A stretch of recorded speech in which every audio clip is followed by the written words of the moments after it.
বহু বিজ্ঞজনেরা রয়েছেন এবং সেই সঙ্গে আগত যে সমস্ত অভিভাবক এবং অভিভাবিকা রয়েছেন,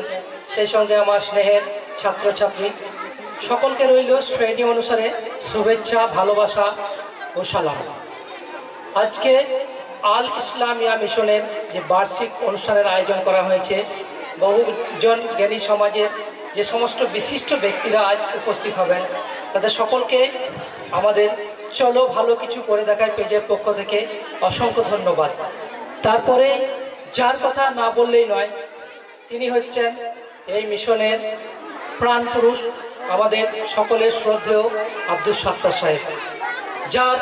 ঐকান্তিক প্রচেষ্টায় এই লা ঘোষার বুকে সৃষ্টি হয়েছে, আল আমিন মিশনের অনুকরণে তৈরি হয়েছে